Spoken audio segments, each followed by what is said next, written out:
भौतिक प्रदेश। इससे पूर्व हम चर्चा कर रहे थे राजस्थान की स्थिति और विस्तार के संबंध।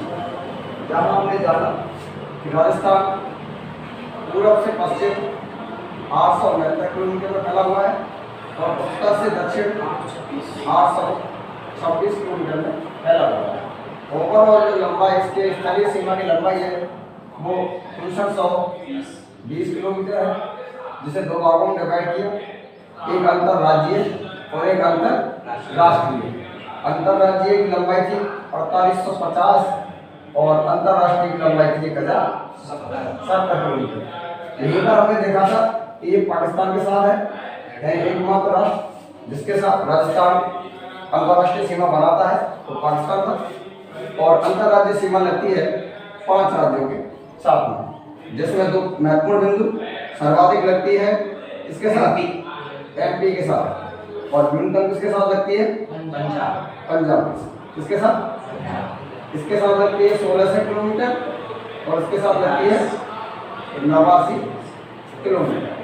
अक्षांश से विस्तार देख रहे थे 23 डिग्री 3 मिनट उत्तरी अक्षांश से 30 डिग्री 12 मिनट उत्तरी अक्षांश तक, और अगर दिशात्मक की बात कर रहे थे तो 69 डिग्री 30 मिनट पूर्वी देशांतर से 78 डिग्री 17 मिनट पूर्वी दिशा। यहाँ तक हम लोग इसके सामान्य स्थिति और विस्तार की चर्चा कर सकते हैं। अब बात करेंगे इसके भौतिक प्रदेशों बताने वाले लोग।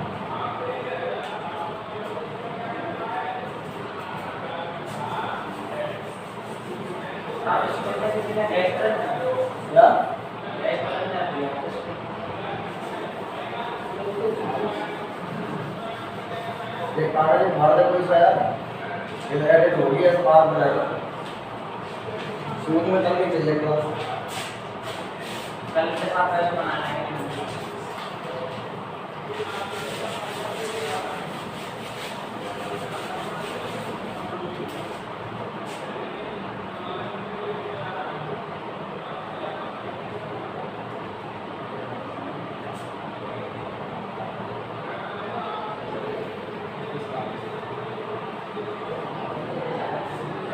राजस्थान मैप अब देख रहे हैं। राजस्थान के भौतिक प्रदेशों को 4 भागों में बांटा गया। कितने भागों में? 4 भागों में।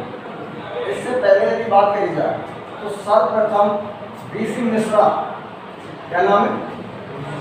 बीसी मिश्रा ने राजस्थान का वर्गीकरण किया। सबसे पहले राजस्थान के भौतिक प्रदेशों का क्लासिफिकेशन किया और उन्होंने राजस्थान को 7 भागों में, कितने भागों में बांटा? 7 भागों में। दूसरा प्रयास किया गया 1971 में और तीसरा प्रयास किया गया रामलोचन के द्वारा। इसके द्वारा रामलोचन के द्वारा किया गया, यानी राजस्थान के भूभाग, उसकी प्रकृति, धरातलीय स्वरूप, उच्चावच, मैदान, पहाड़, पर्वत, रेगिस्तान, उसके आधार पर भौतिक प्रदेशों में बांटा गया है। और अब सर्वमान्य दृष्टि से वर्तमान में राजस्थान को कितने भौतिक प्रदेशों में बांटा गया है? 4। नंबर 1 कौन सा है? उत्तर पश्चिमी मरुस्थलीय प्रदेश। पहला क्या है? नंबर दूसरा है आपका मध्यवर्ती अरावली पर्वतीय प्रदेश। नंबर 3 कौन सा है? पूर्वी मैदानी प्रदेश। और नंबर 4 है आपका दक्षिण पूर्वी पठारी प्रदेश।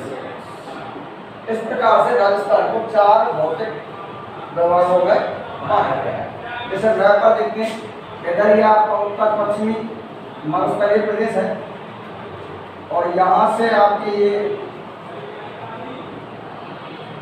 अरावली पर्वतमाला है, इसको कहेंगे आप मध्यवर्ती अरावली पर्वतीय प्रदेश। ये आपका पूर्वी मैदानी प्रदेश है और ये आपका दक्षिण पूर्वी पठारी है। ठीक है, ये आपका फिजिकल डिवीजन है राजस्थान को लेकर। बात करते हैं नंबर 1 उत्तर पश्चिमी मरुस्थलीय प्रदेश के संबंध में। सबसे पहली बात, मरुस्थलीय जो प्रदेश है 61.11% भाग पर फैला हुआ है, यानी राजस्थान के कुल क्षेत्रफल का कितने परसेंट आता है इसमें? 61.11%। और इस पर राजस्थान की कुल जनसंख्या का कितने परसेंट निवास करता है? 40। यानी कि आप देख सकते हैं इधर ज्यादा क्या है? क्षेत्रफल, जनसंख्या कैसी है? कम। तो ऑब्वियसली बात है यहाँ पर न्यूनतम जनघनत्व पाया जाता है, न्यूनतम जनघनत्व पाया जाता है। जनघनत्व क्या होता है? प्रति वर्ग किलोमीटर में रहने वाले लोगों की संख्या क्या कहलाता है? जनघनत्व। तो एक बात समझ में आई, उत्तर पश्चिम मरुस्थलीय प्रदेश जो 61.11% भाग पर फैला हुआ है, उस पर 40% जनसंख्या निवास करती है, जिसके आधार पर हम कह सकते हैं कि न्यूनतम जनघनत्व वाला क्षेत्र कौन सा है? उत्तर पश्चिमी मरुस्थलीय। सेकंड बात इसके बारे में क्या है, ये जो भाग है ये किसका हिस्सा है? इसकी उत्पत्ति कहाँ से हुई? तो इसकी उत्पत्ति हुई 35 सागर से। कहाँ से हुई? 35 सागर। मैं ऑलरेडी आपको बता चुका हूँ, पृथ्वी की उत्पत्ति बता रहा था मैं आपको, थोड़ा और देख लीजिए। ये प्रारंभ में जलराशि थी और ये स्थलखंड था, इसका नाम था पेंजिया और इसका नाम था एंथालासा। एंथालासा महासागर है और ये महाद्वीप है, ये स्थलखंड है और ये जलखंड है। इसके टुकड़े हुए इसमें एंथालासा का पानी भरा, बीच में आ गया, ये बन गया 33 सागर। क्या बन गया? 33 सागर। ठीक है, इसके ऊपर का हिस्सा कहलाया अंगारा लैंड और इसके नीचे का हिस्सा कहलाया गोंडवाना लैंड। राजस्थान और भारत के अंतर्गत केवल गोंडवाना लैंड और 33 सागर के ही अवशेष पाए जाते हैं, यानी कि अंगारा लैंड का कोई भी हिस्सा या कोई भी भाग राजस्थान या भारत में नहीं है। तो हम बात किसी कर रहे हैं?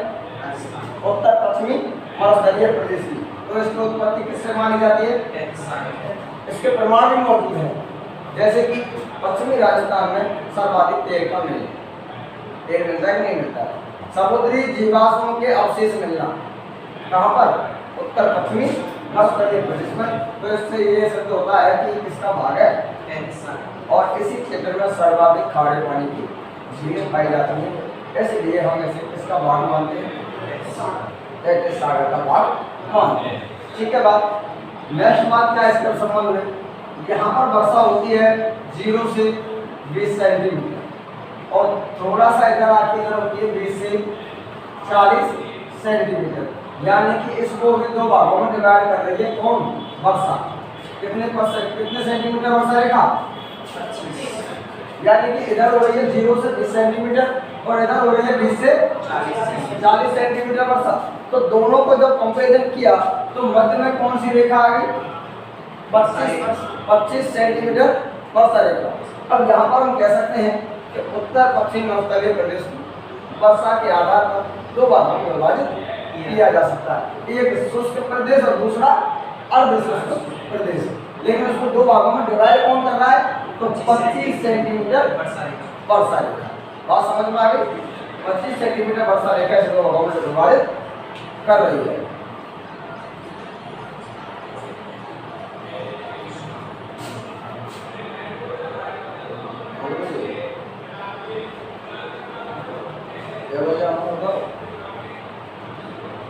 यार मालूम नहीं है, तुम तो पहले पूछ रहा हो, तुम अब फोन कर रहे हो 9 बजे। कहाँ गए नहीं तुम तेरे?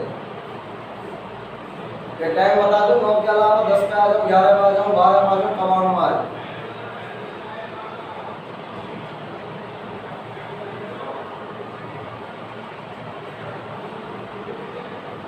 जो है यार इनका मतलब वो जब आपने पूछ रहे हो आगे तो 7 बजे, तुम तो 6:30 बजे, तो तुम्हें जवाब तो देना चाहिए ना।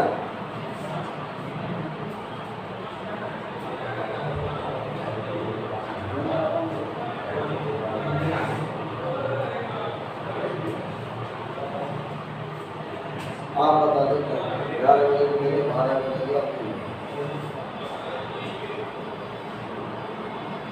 क्या बचे 9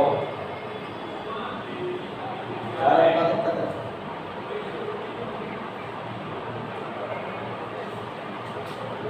एक नाम हाइपर मत करो ये तो यार, एक नाम में कछु मेरी एक क्लास है तो मेरे को ये दिक्कत ना आ रही। मैं 10 बजे आ रहा हूँ, ठीक है? आज जल्दी टीचर व्यवस्था कर दीजिए।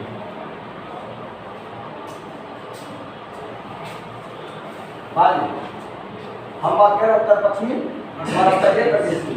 तो बेटा कितने सेंटीमीटर वर्षा रेखा है? 25 सेंटीमीटर। इसको दो भागों में बांटती है।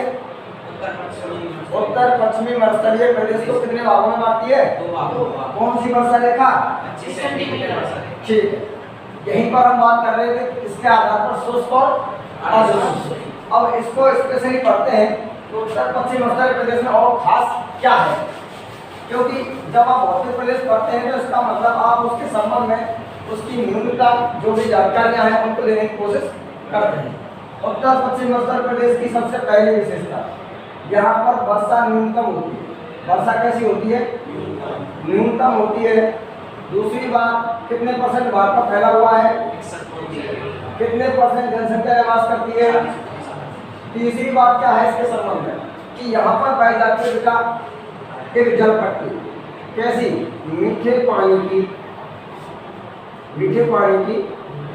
भूगर्भ जल पट्टी। मीठे पानी की भूगर्भ जल पट्टी पाई जाती है, जिसका नाम क्या है? लाठीसीरी क्षेत्र। क्या है? लाठीसीरी क्षेत्र। यह पूछा जा सकता है 1 नंबर के क्वेश्चन के रूप में, लाठीसीरी क्षेत्र क्या है?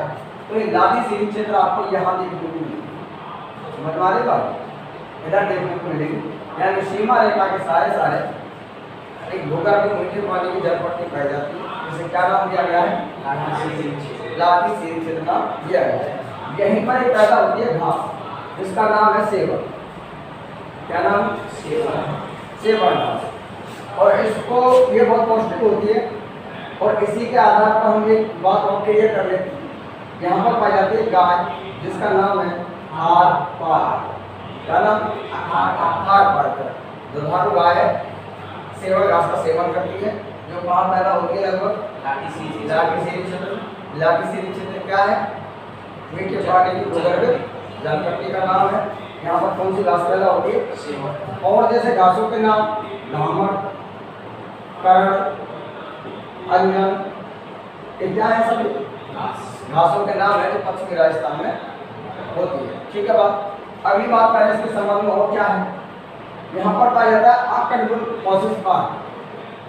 आकड़गुल फॉसिल्स पार्क जैसलमेर में है। कहाँ पर है? जैसलमेर में है आकड़गुल फॉसिल्स पार्क। नेक्स्ट बात करें और क्या है इसके संबंध में? यहाँ पर एक विषैली प्रजाति पाई जाती है सर्प की, जिसका नाम है पीवड़ा। क्या नाम है? पीवड़ा। ये पीवड़ा सर्प होता है। इसके बारे में कहा जाता है कि यह मनुष्य की छाती पर बैठकर उसकी सांसों से सांसें मिलाकर क्या करता है? जहर देता है, और उस जहर का एक घोड़ा बन जाता है गले में। यदि सूर्योदय से पूर्व उस व्यक्ति को उल्टा लटका दिया जाए तो वो बच जाता है, क्योंकि घोड़ा घूमता है सूर्योदय की पहली किरण के साथ में, तो वो जहर बाहर आ जाता है। और यदि उसे नहीं जगाया गया और सोता रह गया तो वो हमेशा के लिए सोता रह जाता है। इसके संबंध में भैया पीवड़ा। और एक शब्द होता है पावड़ा। पावड़ा जमाई यानी कि मेहमान होता है। ठीक है बात? दो शब्द हैं, एक पीवड़ा और एक पावड़ा। नेक्स्ट बात और क्या है इसके संबंध में? तो इधर ये क्षेत्र है आपका बीकानेर, जैसलमेर और बाड़मेर। ये 3 जिले ऐसे हैं जो पूर्णतः मरुस्थलीकृत जिले कहलाते हैं। कौन कौन से? जैसलमेर, बीकानेर और ये बाड़मेर। कितने जिले हैं? 3 जिले जो पूर्णतः क्या कहलाते हैं? मरुस्थलीय जिले कहलाते हैं। नेक्स्ट बात इसके संबंध में और क्या है कि ये जो आप देख रहे हैं 3 जिले, इनके अलावा और जिले कितने हैं? 9। तो टोटल संख्या कितनी हो गई बेटा? 12। कितनी हो गई? 12। यानी कि मरुस्थलीकृत जिले जो है वो टोटल कितने हैं संख्या में? 12। उत्तर पश्चिम मरुस्थलीय प्रदेश में जिलों की संख्या कितनी है? बात समझ में आ रही। नेक्स्ट बात और क्या कर सकते हैं इसके संबंध में, ये जो रेगिस्तान है ये कुछ उसमें बटा हुआ है, जैसे कि पथरीला, रेतीला और मिश्र।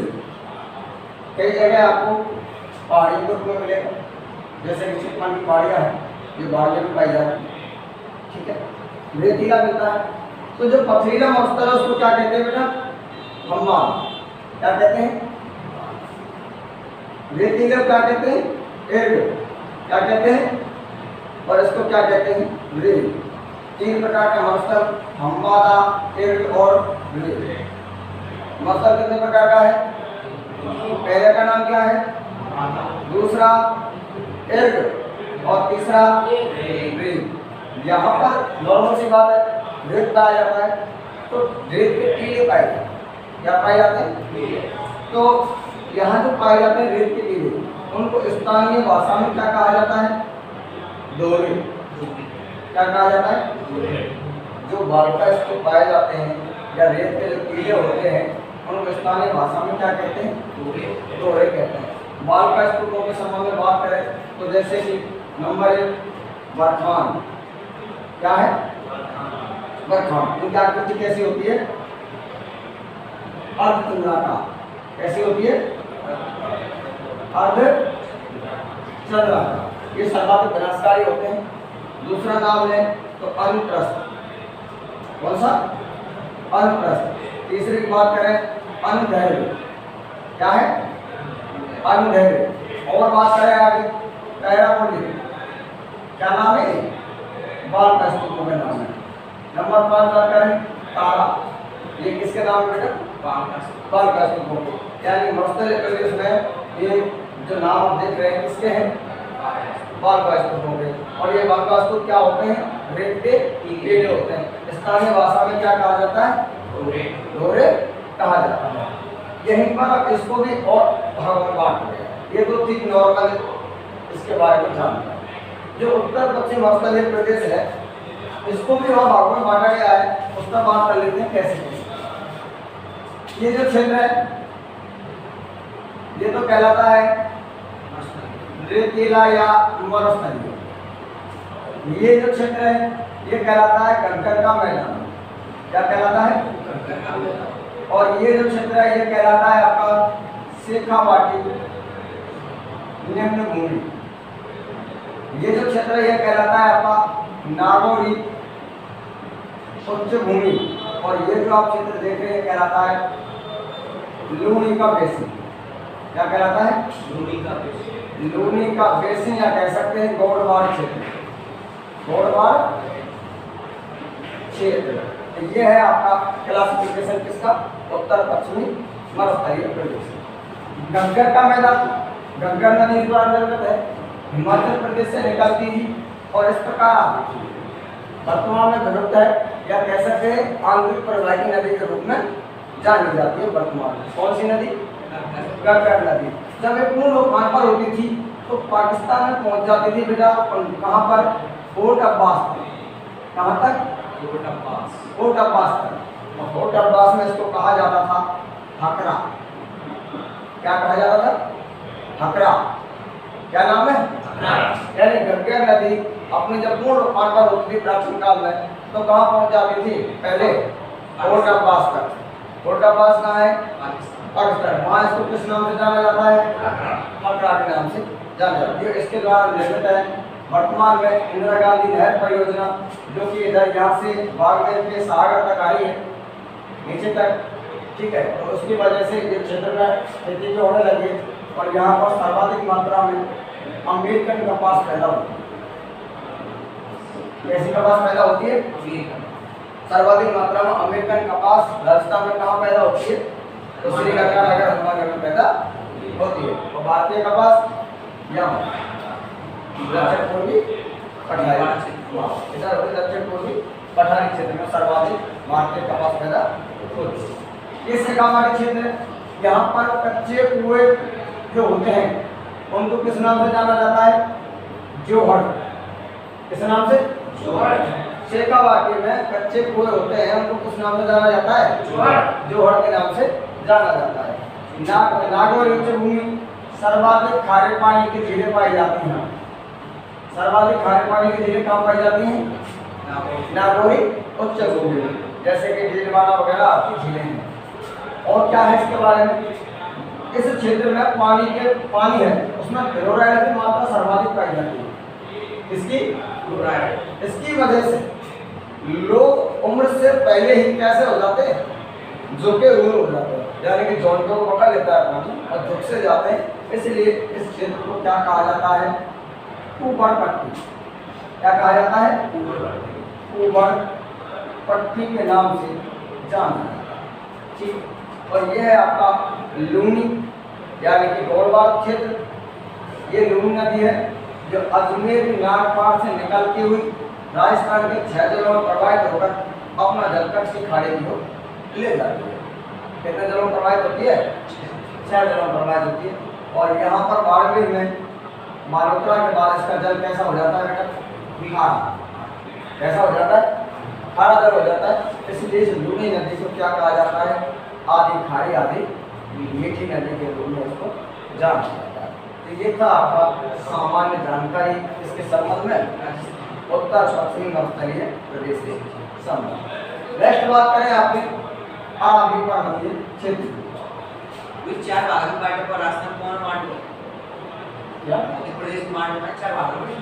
कौन बांटे? बीसी मिश्रण लेके आने राम दोस्तों ये क्लासिफिकेशन करने की शुरुआत हुई थी यहाँ से। बीसी मिश्रा ने सर्वप्रथम प्रयास किया था जब 7 भागों में से डिवाइड हुआ। लास्ट में 4 कौन बांटे? 4 ये 4 नॉर्मलाइजेशन है, सामान्यीकरण है।